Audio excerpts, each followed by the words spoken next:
pays et des milliers de personnes sont toujours sans électricité à la suite d'horribles tornades. 3 ouragans viennent juste de frapper le sud de la ville.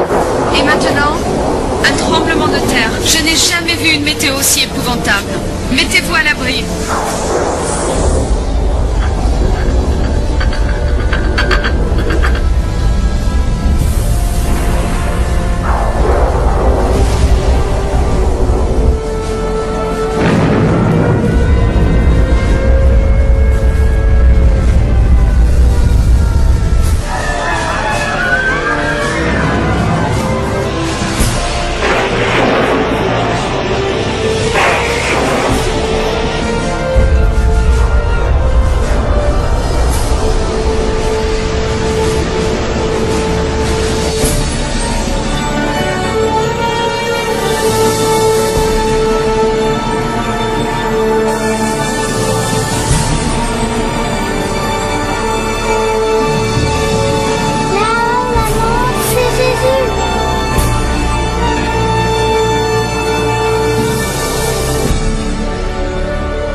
Les livres de prophéties bibliques sont longtemps restés imprégnés de mystères. Textes anciens, nombres cryptiques, images symboliques, tous décrivent d'épouvantables événements apocalyptiques proches. Est-il vraiment possible de les comprendre? Qu'est la marque de la bête? Serait-ce, comme certains le prétendent, une puce implantée sous la peau? Quelque chose de plus insidieux? Et l'Antéchrist? Ce sinistre ennemi de Dieu a-t-il déjà fait son apparition? Ou est-il encore à attendre dans l'ombre? La fin du monde sera-t-elle déclenchée par des attaques terroristes? Serons-nous témoins des horreurs d'Armageddon et des 7 dernières plaies? Que faut-il savoir pour ne pas être laissé pour compte lorsque le Seigneur reviendra? Reconnaîtrons-nous les derniers jours et saurons-nous à quoi nous attendre? Vous allez découvrir ce que la Bible dit réellement sur les événements terrestres de la fin des temps. Joignez-vous à moi et découvrons ensemble les faits se cachant derrière la fin du monde dans la prophétie biblique.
Toi, Daniel, tiens secrète ces paroles, et scelle le livre jusqu'au temps de la fin.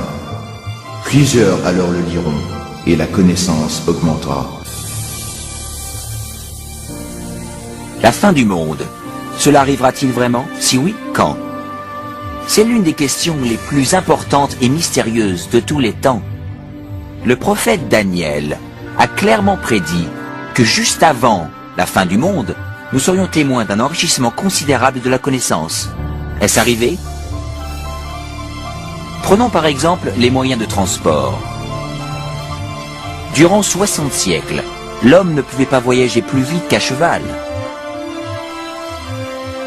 Désormais, les voyages qui auparavant nécessitaient des mois se font en quelques minutes. En une génération, la révolution informatique a apporté des changements époustouflants que nos ancêtres n'auraient jamais imaginés.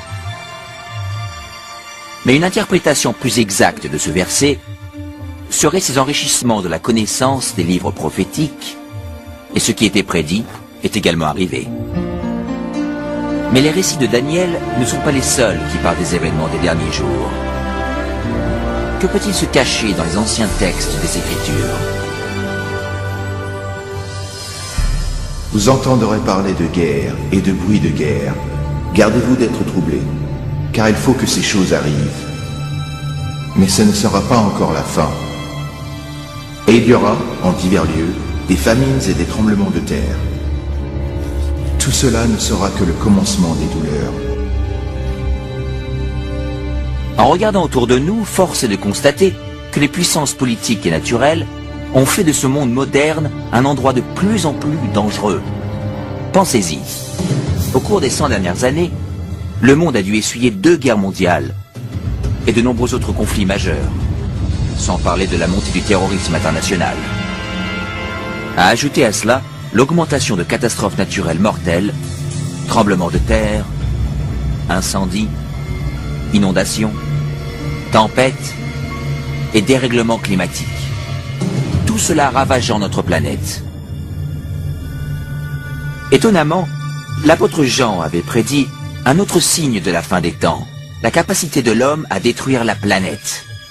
Dans l'Apocalypse chapitre 11 verset 18, il est dit que le jour viendra où Dieu détruira ceux qui détruisent la terre.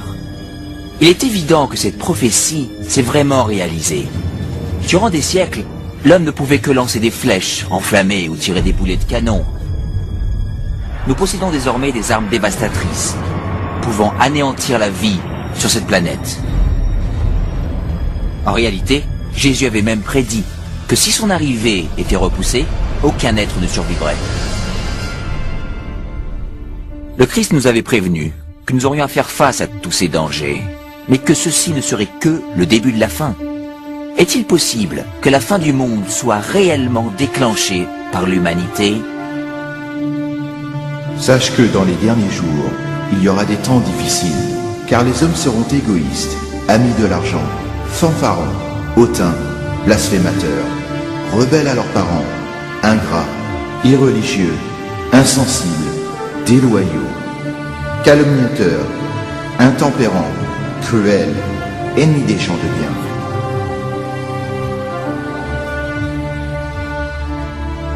Quiconque ayant vécu durant les dernières décennies ne peut nier la chute libre de la morale dans notre société moderne.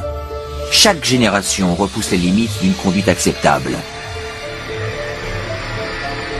Chaque nouvelle génération évolue donc dans un contexte moins moral que la précédente.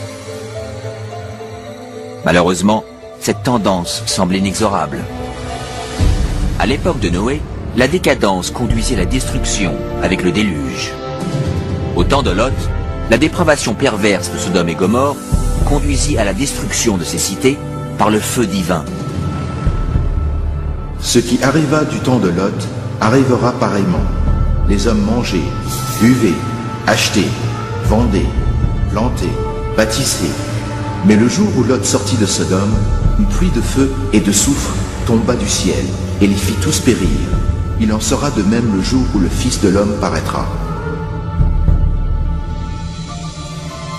Est-il possible qu'aujourd'hui, la perversion et l'immoralité puissent encore appeler les jugements du ciel?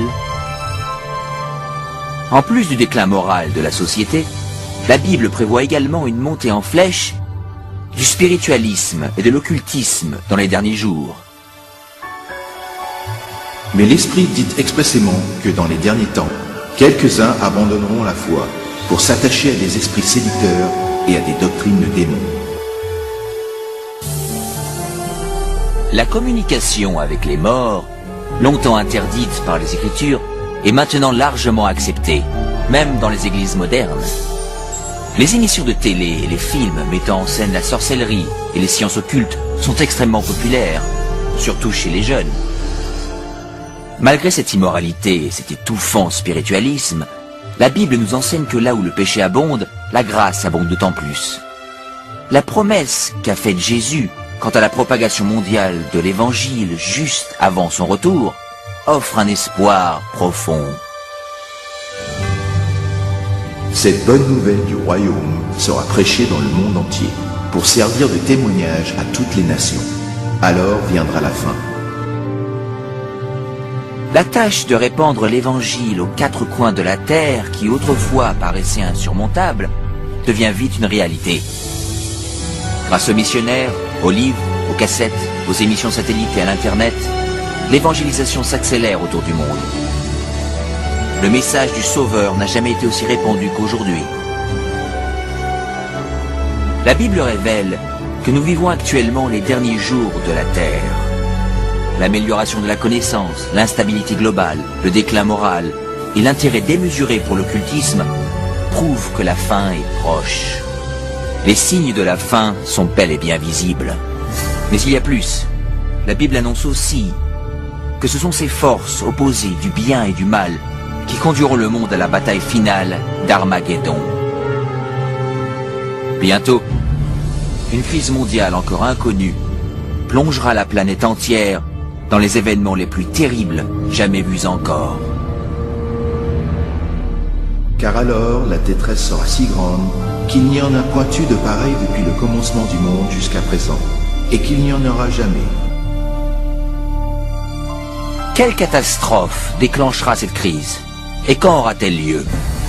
Se peut-il que ce soit un acte terroriste dévastateur? Un crash économique? Ou même un tremblement de terre, un astéroïde ou autre cataclysme? Une catastrophe chimique ou un fléau biologique mortel? Peut-être un mélange de tous ces désastres. Mais même si la Bible ne révèle pas l'événement précis, elle annonce les scènes dramatiques qui y succéderont. Dans notre rubrique suivante, vous en découvrirez plus sur ces événements renversants, terrifiants, que la majorité des chrétiens ne sont pas prêts à affronter.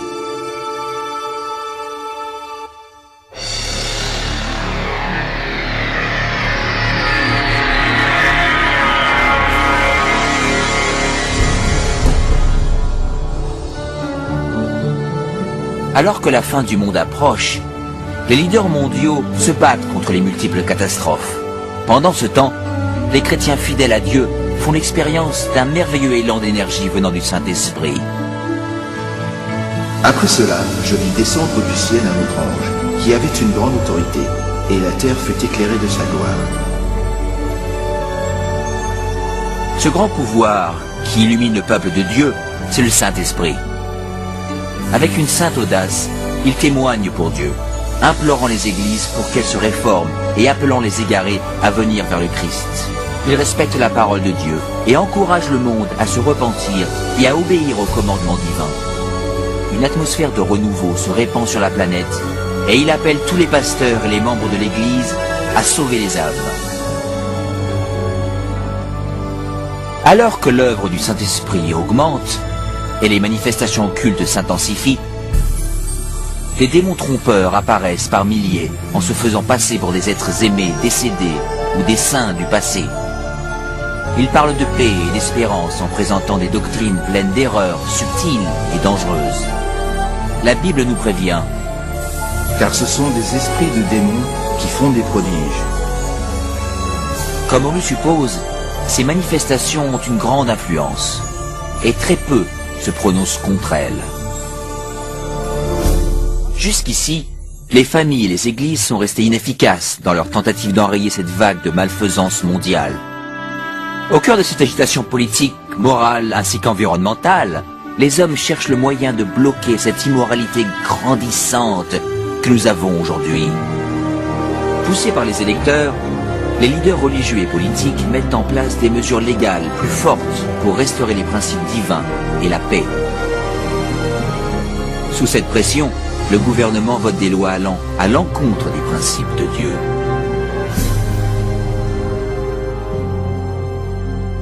Mais ce n'est pas la première fois dans l'histoire que cela se produit. Rappelez-vous l'histoire de Daniel, chapitre 3, lorsque le roi babylonien Nabuchodonosor ordonna à tout son royaume de se prosterner et d'idolâtrer l'imposante statue qu'il avait faite sculpter. 3 jeunes Hébreux savaient que cet ordre était contraire au 2e commandement concernant l'idolâtrie. Déterminés à rester fidèles à Dieu, ils refusèrent de se prosterner. Le roi les fit jeter au bûcher. Mais Dieu intervint miraculeusement et leur sauva la vie. Et il y a également l'histoire de Daniel dans la fosse aux lions, lorsque le roi de Perse proclama une loi interdisant de vénérer tout autre dieu que lui-même durant 30 jours. Daniel savait qu'en obéissant à cette loi, il devait violer le premier commandement de Dieu. Il continuait à prier Dieu ouvertement et quotidiennement, mettant sa vie en danger. les ennemis de Daniel rapportèrent ces faits au roi qui, à contre-cœur, fit jeter son fidèle servant dans la fosse aux lions. Dieu manifesta encore son pouvoir et épargna miraculeusement la vie de Daniel. Et de la même manière, l'Apocalypse prédit qu'une force maléfique poussera les gouvernements à mettre en vigueur des lois indiquant comment l'on est censé adorer Dieu. Elles sembleront promouvoir la moralité. En réalité, elles prépareront le monde à accepter la marque de la bête et l'Antéchrist. Car il s'élèvera de faux Christ et de faux prophètes. Ils feront de grands prodiges et des miracles, au point de séduire, s'il était possible, même les élus. Alors, dans ces moments de crise, lorsque le monde cherchera désespérément la délivrance et la stabilité mondiale, l'aide apparaîtra sous une forme des plus surprenantes. Partout autour de la planète, on entendra ce cri « Jésus est arrivé, Jésus est revenu ». Un être rayonnant et charismatique se présentera comme le Fils de Dieu. Une nuée de reporters affluera pour voir cet être surnaturel faire des miracles. Ils l'entendront répéter les mots prononcés par Jésus dans les Écritures. Cet événement sera retransmis via satellite et des millions de gens croiront, à tort, que cette apparition confirme les Écritures. Il sera vu de tous. Beaucoup de religions attendent la venue imminente d'un sauveur. Et cet être radieux paraît être la réponse à toutes leurs prières. Mais dans le deuxième épître Corinthiens, la Bible met en garde contre Satan sous l'apparence d'un ange de lumière. Ce n'est pas Jésus que les hommes accueillent à bras ouverts, mais Satan, se faisant passer pour le Fils de Dieu. Et ce faisant, le diable est ainsi capable de réunir les hommes et de renforcer ainsi son système de culte trompeur. Il réalise alors que les catastrophes s'intensifient, les chefs d'église veulent pousser la planète à adhérer aux doctrines trompeuses de cet imposteur et faux messie. C'est ici la persévérance des saints qui gardent les commandements de Dieu et la foi de Jésus. Mais tous ne sont pas dupes. Certains se rendent compte que la Bible avait prédit cette supercherie. Et ils savent que le but de ce faux messie est d'éloigner les hommes des commandements de Dieu. Mais ce n'est pas la première fois que Satan apparaît en ange de lumière. Lorsque le Christ fut tenté dans le désert, Satan lui apparut, déguisé en glorieux messager de Dieu. Le diable révéla sa vraie identité lorsqu'il incita Jésus à désobéir à la parole de Dieu. Et une fois de plus, avec des tactiques semblables, le diable tenta de pousser le monde à bafouer la loi de Dieu. Nul ne peut servir deux maîtres, car ou il haïra l'un et aimera l'autre, ou il s'attachera à l'un et méprisera l'autre. Vous ne pouvez servir Dieu et Mammon. Le monde entre alors dans une période de décision. Le faux Christ et la discorde mondiale polarisent le monde en deux groupes bien distincts. Ceux qui suivent la Bible et ceux qui suivent la bête. L'inquiétude remplit le cœur des hommes et la religion est le thème principal dans l'esprit de tous. Dans les interviews à la télé et à la radio, ainsi que dans les débats, les vrais disciples de Dieu sont portés devant les leaders mondiaux où ils fournissent les raisons bibliques de leur opposition au faux système de culte imposé aux masses. Les commandements de Dieu et ce qui constitue le vrai culte sont au centre de toutes les discussions. Motivés par le Saint-Esprit et par les arguments bibliques des serviteurs de Dieu, des milliers de gens à travers le monde quittent leurs églises sans vie et prennent position aux côtés des vrais disciples de Jésus. La question, doit-on obéir à Dieu ou à l'homme? Obéir aux coutumes ou aux Écritures? Polarise le monde entier en deux blocs opposés.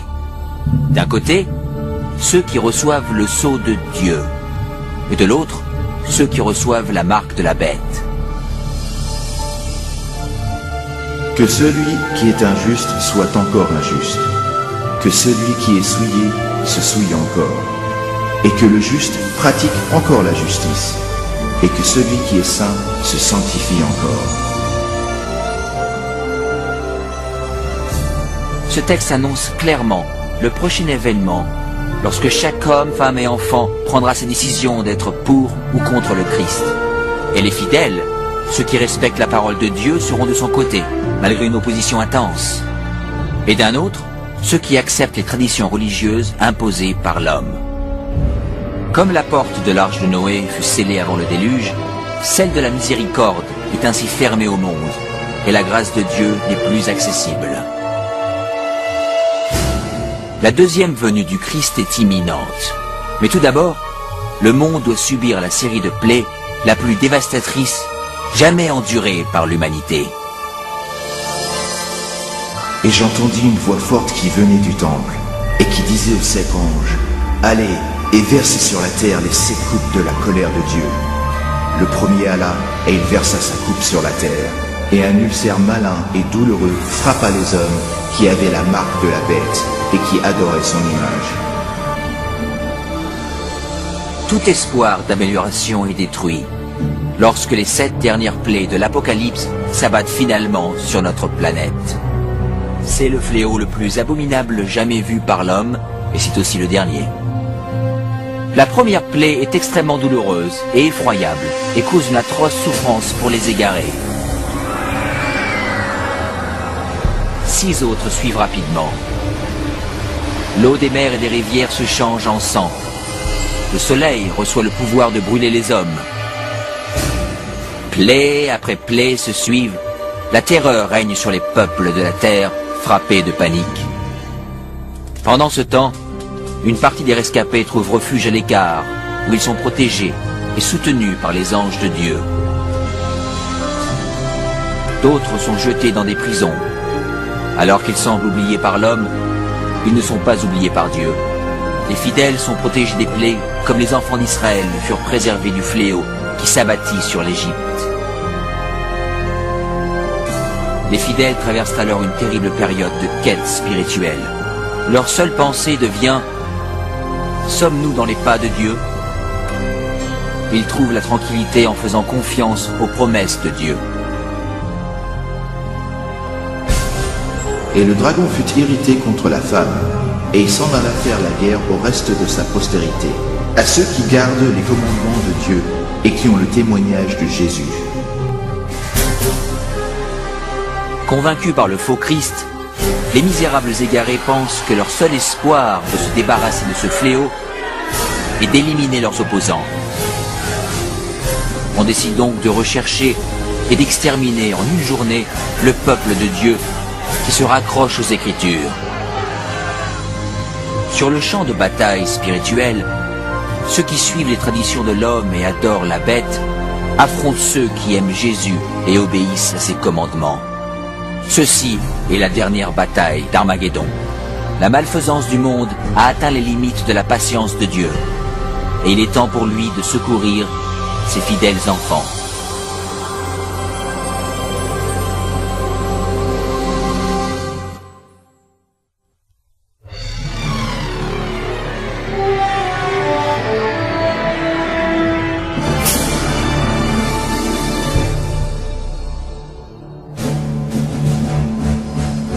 Au milieu de la nuit, on cria « Voici l'époux, allez à sa rencontre !» À l'heure la plus obscure, l'espérance tant attendue de tous les temps devient une réalité. La voix autoritaire de Dieu se fait alors entendre.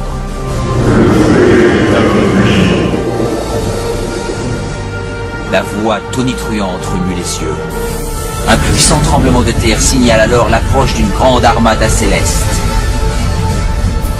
Les enfants de Dieu, qui étaient blêmes et hagards, se redressent devant leurs oppresseurs, encerclés par un arc-en-ciel lumineux. Leurs visages resplendissent, car ils savent que leur Rédempteur et ses anges viennent les chercher.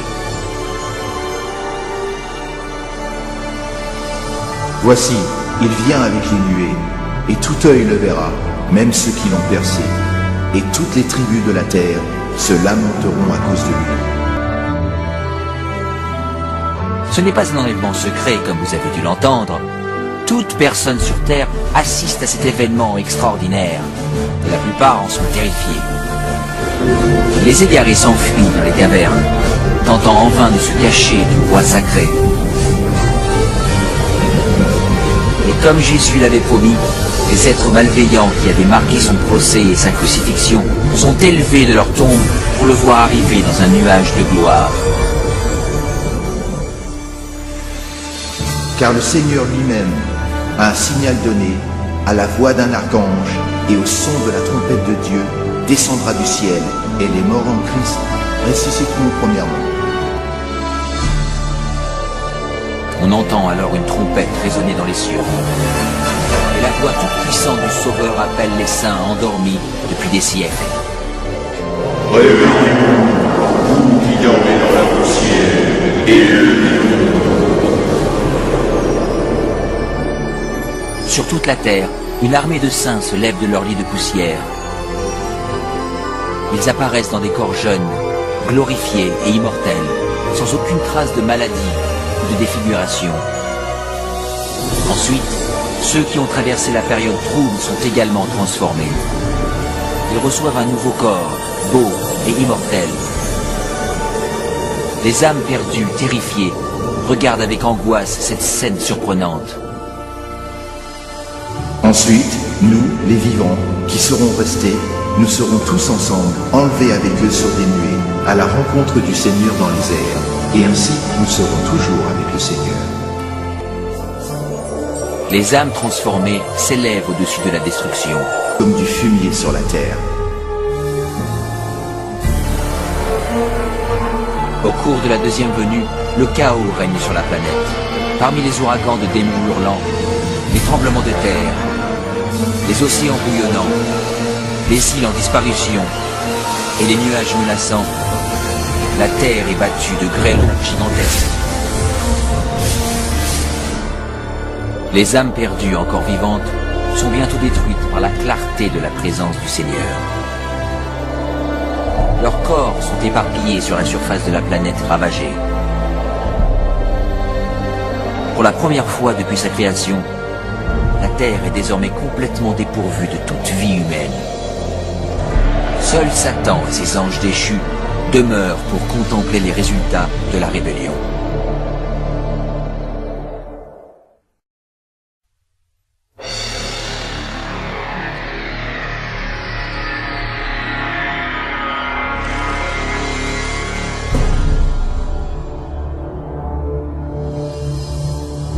Puis je vis descendre du ciel un ange, qui avait la clé de l'abîme et une grande chaîne dans sa main.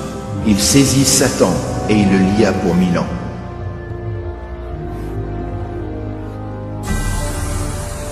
Entourés par le monde qu'ils ont ruiné, Satan et ses anges se retrouvent liés à la terre pour 1000 années. Ils sont emprisonnés sur cette planète sombre, déserte et abyssale. Seul avec ses démons, Satan doit attendre et méditer sur sa punition future. De tous côtés, il ne voit que villes dévastées, forêts brûlées et eaux desséchées, terribles conséquences de sa guerre contre le ciel. Coincé dans une vaste fosse sans fond, avec personne à tenter ou manipuler, il est misérable.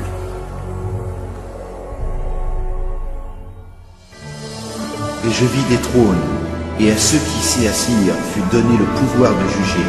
Ils revinrent à la vie, et ils régnèrent avec Christ pendant 1000 ans.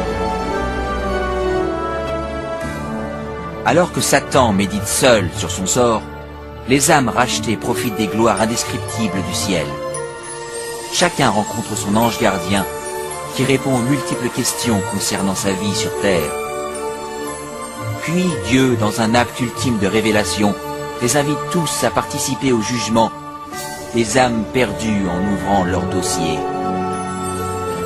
Les rachetés peuvent voir pour quelles raisons ceux qu'ils pensaient retrouver au paradis n'y sont pas. Les pensées les plus secrètes des égarés sont clairement exposées et le voile est levé sur leur bataille spirituelle. Les actes et motifs des anges déchus sont clairement visibles. La transparence de Dieu est à ce sujet remarquable. Comme Paul l'annonce dans le premier épître aux Corinthiens, chapitre 6, verset 2, les sauvés participent au jugement des âmes égarées. Avant qu'un seul pécheur soit puni, son dossier est revu par des humains comprenant les difficultés de la vie sur Terre. Tous les maux et les faits des âmes perdues sont pesés devant la parole de Dieu. La justice de leur sentence est confirmée et l'ampleur de leur punition déterminée. À la fin des 1000 années, Jésus et les rachetés préparent leur retour sur terre. Satan, ses anges et les âmes perdues doivent faire face aux dernières conséquences de leurs actes. Les humbles hériteront de la terre, mais Dieu doit mettre en œuvre la phase finale de son jugement et purger l'univers des péchés.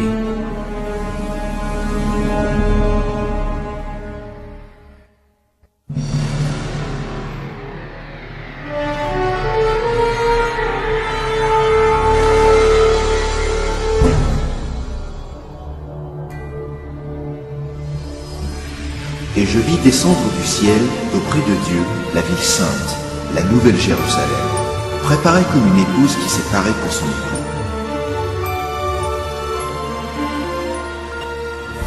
Après ces 1000 années de sabbat au paradis, le Christ et les rachetés retournent sur terre avec la nouvelle Jérusalem.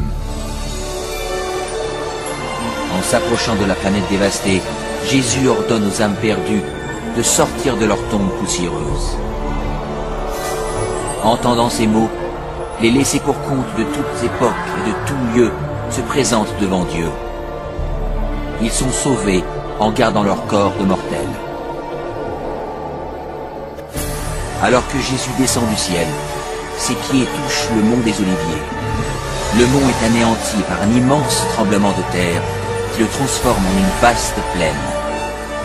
La nouvelle Jérusalem, la cité massive de Dieu, descend alors des cieux et ses fondations se posent sur la plaine que Jésus a préparée.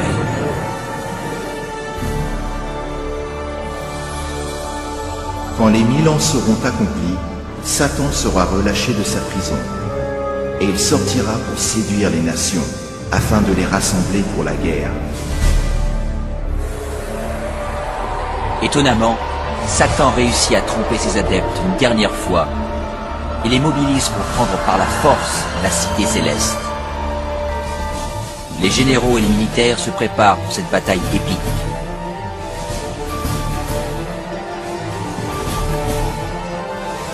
Les âmes perdues prouvent ainsi que leur cœur n'a pas changé.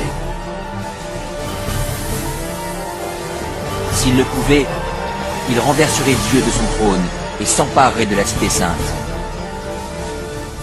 Ils se rendent compte que cette guerre inutile est en réalité perdue d'avance. Le jugement dernier est arrivé. Et je vis les morts, les grands et les petits, qui se tenaient devant le trône. Des livres furent ouverts, et les morts furent jugés selon leurs œuvres.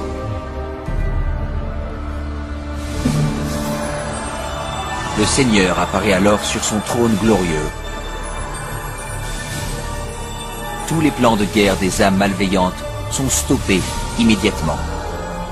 En contemplant le visage de Dieu, les égarés prennent douloureusement conscience de tous les péchés qu'ils ont commis.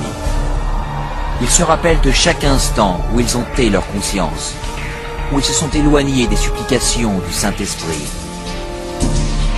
Certains pensaient avoir caché avec succès leurs péchés de meurtre, crime ou autres vices.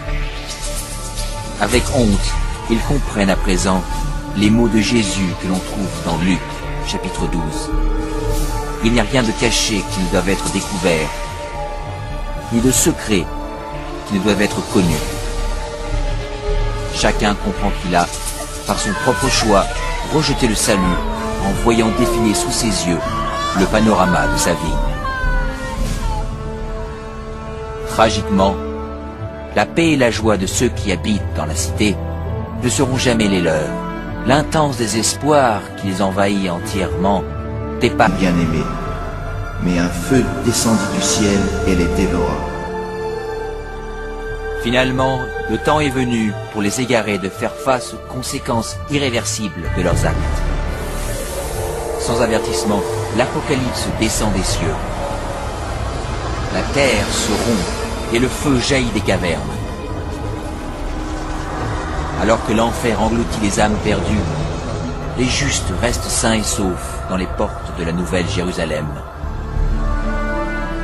Chaque pécheur est puni en fonction de ses actes. Ceux ayant peu péché sont rapidement détruits, alors que ceux étant coupables de crimes contre l'humanité souffrent plus longtemps. Et Satan, l'instigateur de tous les péchés, est destiné à souffrir encore plus. Pour Dieu, la punition des égarés est vraiment douloureuse, mais c'est sa justice qui le requiert. La peine pour le péché est la mort. Sur la croix, Jésus a souffert de cette punition au nom de tous ceux qui accepteraient son sacrifice.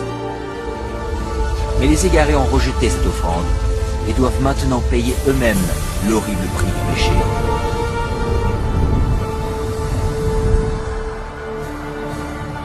Car voici, le jour vient, ardent comme une fournaise. Tous les hautains et tous les méchants seront comme du chaume. Mais pour vous qui craignez mon nom, car ils seront comme de la cendre sous la plante de vos pieds. Alors que les dernières braises de la punition refroidissent, les citoyens de l'univers élèvent leur voix et prient Dieu pour que le règne de terreur de Satan soit à jamais terminé. La paix de l'univers est en sécurité. Dieu porte désormais son attention sur la création d'un nouvel Éden et d'une nouvelle terre.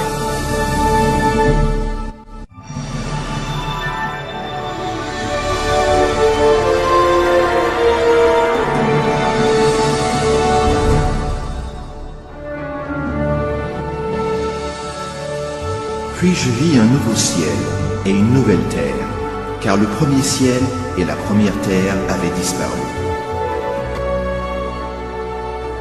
Après avoir purifié la terre par le feu, le Seigneur entreprend son merveilleux travail de renouveau. Avec le pouvoir de ses mots, la terre retrouve son apparence d'Éden originelle. Il fait entendre sa voix, et un tapis de végétation luxuriante recouvre la planète.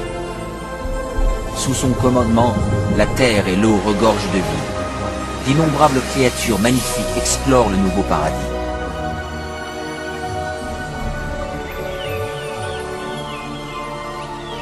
L'atmosphère vivifiante est pure et douce. La terre est le reflet de la création. Il essuiera toute larme de leurs yeux, et la mort ne sera plus, et il n'y aura plus ni deuil, ni cri, ni douleur, car les premières choses ont disparu.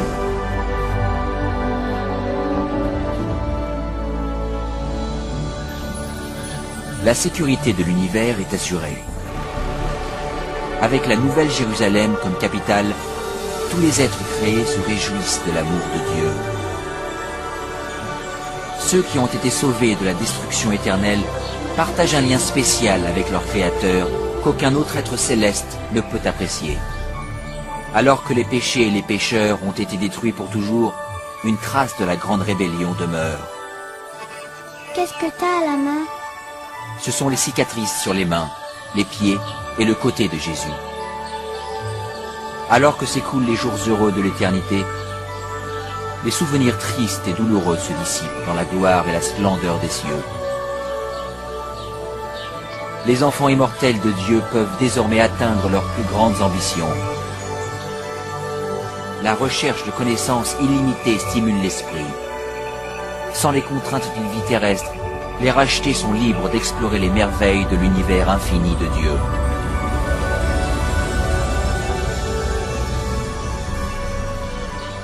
Le ciel est un endroit de paix et d'harmonie parfaite, où l'amour pour Dieu et les autres remplit tous les cœurs. La Bible promet que ce royaume éternel peut être votre éternel foyer. Jésus s'est sacrifié sur la croix pour vous offrir le pardon et la victoire sur les péchés. Plus que toute autre chose, il veut que vous habitiez avec lui sur cette nouvelle terre. Alors qu'il fait tout pour vous sauver, il ne peut vous forcer à accepter ce cadeau. Vous devez l'accepter vous-même. Irez-vous vers lui aujourd'hui? Demandez-lui maintenant et il viendra dans votre cœur.